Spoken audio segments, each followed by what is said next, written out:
ഇപ്പോൾ ഈ ബജറ്റിൽ പലരും പറയുന്ന പല ഇടതുപക്ഷ ചിന്തകരും പറയുന്നത് ഇത് സ്വകാര്യ മേഖലയെ പ്രോത്സാഹിപ്പിക്കുന്നു, ഈ കുത്തകകളെന്ന് പറയുന്നത് ആരാണ്? ഈ ഇന്ത്യയിലുള്ള ആളുകൾ തന്നെയാണത്. ഇന്ത്യയിലുള്ള ആളുകൾ പല ബുദ്ധി ഉപയോഗിച്ച് അവർ സ്വന്തമായിട്ടുള്ളൊരു ബിസിനസ് നടത്തുന്നു. അത് രാജ്യത്ത് നല്ല രീതിയിൽ നടന്നു പോകുന്നു, ആളുകൾക്ക് ജോലി കൊടുക്കുന്നു.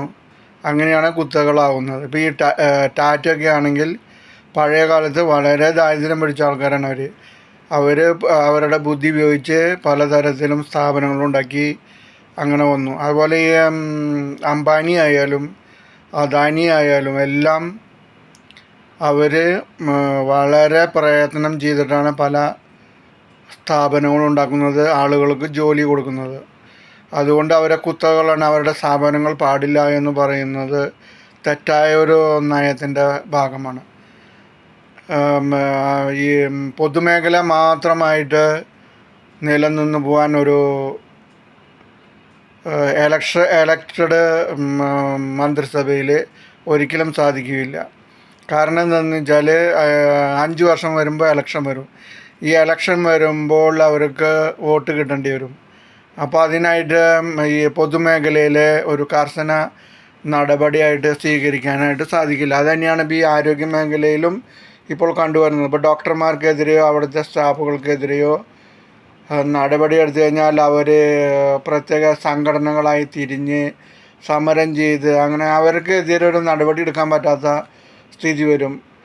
അങ്ങനെ നടപടി കർശനമായിട്ട് എടുത്തു കഴിഞ്ഞാൽ ഇപ്പോൾ ഇത് കണ്ടില്ല, ഒരു ആരോഗ്യ പ്രവർത്തിയെ മാറ്റി അവർ ട്രൈബ്യൂണലിനെ സമീപിച്ചു.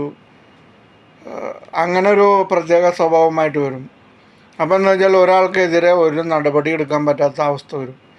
അതാണ് പബ്ലിക് മേഖല നമ്മുടെ ഇന്ത്യയിൽ, പ്രത്യേകിച്ച് കേരളത്തിൽ വികസിക്കാത്തത്. ഇപ്പം നമ്മളെ കേരളത്തിലൊക്കെ തന്നെ ഇഷ്ടപ്പെടാൻ സ്ഥാപനങ്ങളുണ്ട്, പക്ഷേ അതെല്ലാം നഷ്ടത്തിലാണ് പോകുന്നത്. ഇതൊരു ഗവൺമെൻറ്റിനെ കൊണ്ടു നടത്താനോ അല്ലെങ്കിൽ പിടിച്ചു നിർത്താനോ സാധിക്കില്ല.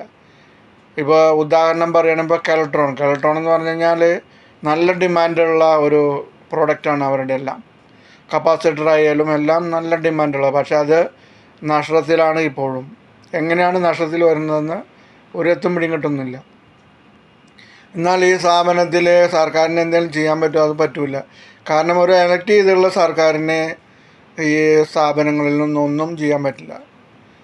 കാരണം അവർക്ക് പിന്നെ വോട്ട് കിട്ടില്ല. വോട്ടിനെ പേടിച്ച് അവർ പല ആളുകൾക്കും ഇത് ചെയ്യാൻ. എന്നാൽ പ്രൈവറ്റ് എന്ന് പറഞ്ഞു കഴിഞ്ഞാൽ വോട്ടിൻ്റെ പ്രശ്നം വരുന്നില്ല.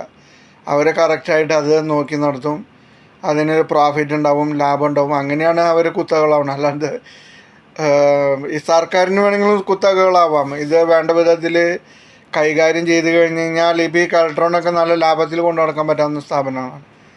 അത് വേണ്ട രീതിയിൽ ഒരു പിടുത്തം പിടിച്ച് കഴിഞ്ഞ് കഴിഞ്ഞാൽ ലാഭത്തിലോടും. പക്ഷേ അങ്ങനെ പിടുത്തം പിടിച്ച് കഴിഞ്ഞാൽ പിന്നെ ഈ സർക്കാർ പിന്നെ അടുത്ത പ്രാവശ്യം കാണില്ല, ആ രീതിയിലെത്തും. ഇവർ സമരത്തിനിറങ്ങും, എല്ലാം പൂട്ടിയിടുന്ന അവസ്ഥ വരും. അപ്പോൾ അങ്ങനെ ഒരു അവസ്ഥയിൽ നിൽക്കുമ്പോൾ പ്രൈവറ്റ് മേഖല തന്നെയാണ് ഉയർത്തി കൊണ്ടുവരേണ്ടത് എന്നുള്ളത്. അതല്ലാണ്ട് ജോലി കിട്ടില്ല. ഇപ്പോൾ സർക്കാർ മേഖലയിൽ സ്ഥാപനങ്ങൾ നടത്തിയിട്ട് ജോലി കൊടുക്കാനൊന്നും സാധിക്കില്ല.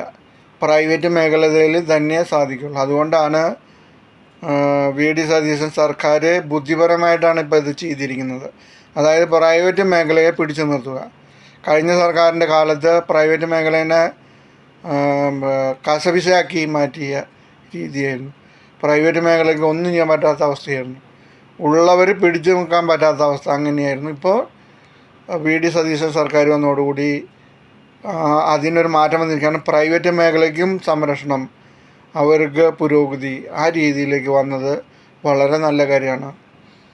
അതേസമയം ഈ പബ്ലിക് മേഖലയും ഇതുപോലെ സർക്കാർ സഹായിച്ച് പിടിച്ചു നിർത്തേണ്ട അവസ്ഥയുമുണ്ട്.